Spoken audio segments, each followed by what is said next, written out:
जलेगा महाराष्ट्र तो बढ़ेगा महाराष्ट्र। महाराष्ट्र की राजनीति में एक नया मोड़ आया है। अब महाराष्ट्र की राजनीति में सिर्फ मराठी भाषा ही चलेगी, क्योंकि उत्तर प्रदेश के लोगों को महाराष्ट्र में रहना है तो मराठी बोलना पड़ेगा। ऐसा मैं नहीं कह रहा हूँ ऐसा मैं नहीं कह रहा हूँ। ऐसा यहाँ का मुख्यमंत्री देवेंद्र फडणवीस और यहाँ का परिवहन मंत्री सरनाईक प्रताप सरनाईक ये लोग कह रहे हैं।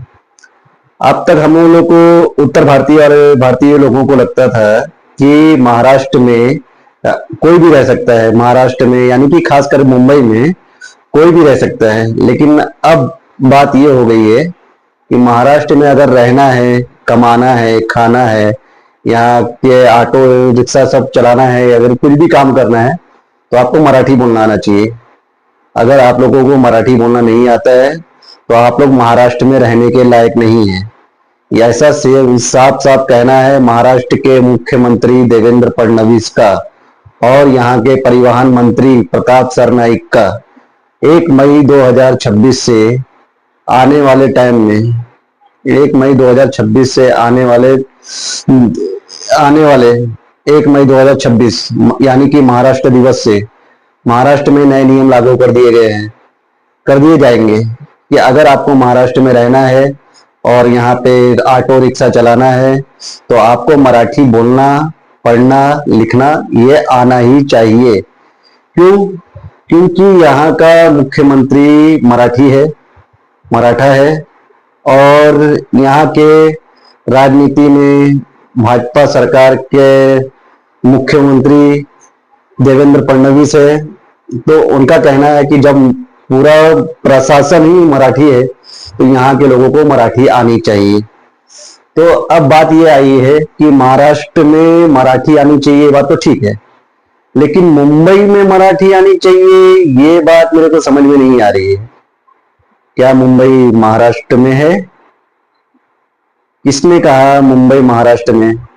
भाई लोग और मनसे के भाई लोग और मनसे के खास करके पढ़े लिखे नौजवान युवक और आईपीएस लेवल के मराठी कार्यकर्ता, बहुत बड़े पढ़े लिखे ज्ञानी, इतने हैं ये लोग पढ़े लिखे हैं, इतने ज्ञानी ये लोग हैं कि इनको लगता है कि मराठी भाषा ही सब कुछ होता है।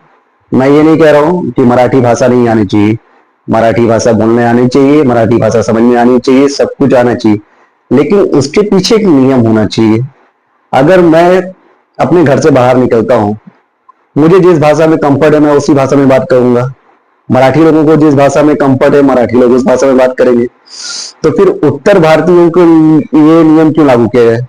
कल को अगर आज महाराष्ट्र का मुख्यमंत्री देवेंद्र फडणवीस है, कल को अगर महाराष्ट्र का मुख्यमंत्री राजनाथ सिंह जैसा कोई उत्तर भारतीय नेता हो जाए, या मान लो योगी आदित्यनाथ महाराष्ट्र का मुख्यमंत्री बन जाए, तो क्या आप लोग हिंदी सीखेंगे या भोजपुरी सीखेंगे? या मान लो अगर यहाँ का मुख्यमंत्री कोई गुजराती बन जाए, तो क्या यहाँ पे मुंबई में लोगों को गुजराती बोलना आना चाहिए? ऐसा कुछ नहीं है। ये सब कोई जरूरी नहीं। भारत एक संवैधानिक देश है, ये संविधान से चलेगा। यहाँ पे हाँ, तुमको मराठी में अगर दिक्कत हो रही है, मराठी लोगों को अगर मराठी तो हिंदी भाषियों से इतनी दिक्कत हो रही है, तो तुम एक काम करो ना, तुम अपनी सरकार में एक संशोधन लाओ। तुम ये करो कि तुम महाराष्ट्र की जितनी भी सीमा है तुम एक जीआर लाओ और तुम उसमें एक ये चीज करो कि तुम मराठी लोग सब मिल के मराठी, जितने भी मराठी भाषी लोग हैं और जितने भी महाराष्ट्र के जितने भी लोग हैं, मराठी महाराष्ट्र के लोग महाराष्ट्र जब भी हैं, उत्तर प्रदेश, यूपी, बिहार और भी अन्य राज्यों से आए हुए लोगों को महाराष्ट्र में से निष्कासित कर दो। एक चीज करो, तुम ये काम करो कि यहाँ से पूरे मराठी लोगों को ही सिर्फ यहाँ पे महाराष्ट्र में मुंबई में सिर्फ मराठी लोग ही रहे, बाकी अन्य कोई भाषा के लोग मुंबई महाराष्ट्र में ना रहे। तो तुम ऐसा करके गैर मराठी लोगों को महाराष्ट्र से बाहर निकाल दो। लेकिन तुम लोग ऐसे नहीं करोगे। तुमको जरूरत है, खास करके इन राजनेताओं को जरूरत है कि देखो, इन राजनेताओं को जरूरत कब होती है? अभी चुनाव का टाइम था 2023 में, इसको देवेंद्र फडणवीस को मुख्यमंत्री बनना था, तो इसको मनोज तिवारी योगी आदित्यनाथ और भी उत्तर भारतीय लोगों के जितने भी नेता हैं, उन लोगों को इसने महाराष्ट्र में बुलाया और चुनाव प्रचार के लिए बुलाया। रवि किशन को बुलाया, मनोज तिवारी को बुलाया, और भी मराठी जो उत्तर भारतीय जितने भी लोग जो अपने आप को उत्तर भारतीय कहते हैं, बड़े बड़े नेता कहते हैं, ये लोग बहुत तेजी से चुनाव प्रचार में लगे हुए थे। 2023 का चुनाव हुआ, ये हुआ, वो हुआ, हाय अल्लाह हुआ। यहाँ पे इनके अंदर ये नहीं था, तभी इन्होंने मराठी भाषा तब उस समय नहीं इन्होंने लाई। लेकिन जैसे ही चुनाव खत्म, आज चुनाव खत्म होके 2.5 साल के आसपास हो गया है, आज इनको ये आ रहे हैं। आज मैं क्या बोलूं इन लोगों को, जब चुनाव होता है तब ये लोग क्यों नहीं बोलते कि इनको सिर्फ मराठी लोगों का वोट चाहिए? तो इन्होंने क्यों उत्तर भारतीय वोटर को वोट डालने दिया? तब तुमने क्यों नहीं मराठी लोगों को ही सिर्फ वोट डालने को ही कहा? क्यों तुमने उत्तर भारतीयों का वोट लिया? अगर उस समय तुमने उत्तर भारतीयों का वोट लिया तो आज तुम उत्तर भारतीयों को और यूपी बिहार वालों को क्यों नहीं रहने दे रहे हो?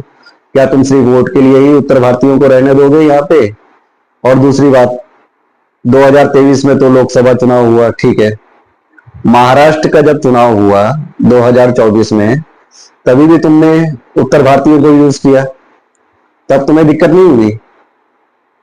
तब तुम्हें दिक्कत नहीं हुई। जब तुमको मुख्यमंत्री बनना होता है, तुमको परिवहन मंत्री बनना होता है, तुम्हें अपने क्षेत्र में जाना, तो तुम हाथ जोड़ के जाते हो लोगों के पास। तब तुम क्या मराठी बोलते हो? नहीं। जिस जगह तुम जाते हो वहां के लोगों की भाषा तुम बोलते हो। तो आज तुम्हें मराठी क्यों इतनी जरूरत लगी मुंबई में? क्या? अच्छा मान लो मैं एक ऑटो चालक हूं और मैं ऑटो चला रहा हूं। आप आए आप आए और मेरी ऑटो में बैठे। आपने कहा, आपने समझो आप अंधेरी स्टेशन पे उतरे और आपने मुझसे बोला कि भैया मुझे पवई जाना है। मैंने बोला ठीक है, आप बैठिए। आप ऑटो में बैठे और मैं ऑटो चला रहा हूं, तो आप मुझसे मराठी में क्या बात करेंगे? बताइए। मैं अपना रिक्शा चलाऊंगा, मेरा जो काम है मैं वो कर रहा हूं। तो आपको मुझसे बात करने की जरूरत क्या है? क्या आप मेरे रिश्तेदार हो या मेरे परिवार के लोग हो? क्या हो आप? क्या आप मेरे घर का खर्चा चलाओगे या मेरे बीवी बच्चे को या मेरे भाई लोगों को, भाई जितने भी, उनको क्या आप कुछ खर्चा पानी, उनका देखभाल क्या करोगे आप? तो आपको इतनी मराठी लोगों से तो मैं इतना पूछना चाहता हूं, अगर कोई उत्तर भारतीय मराठी नहीं बोल पाता तो उससे आपको दिक्कत क्यों है? ये मुझे इसका आप जवाब दीजिए। आप मुझे इस बात का जवाब दीजिए। जय हिंद, जय महाराष्ट्र, जय भारत, जय संविधान, जय भीम।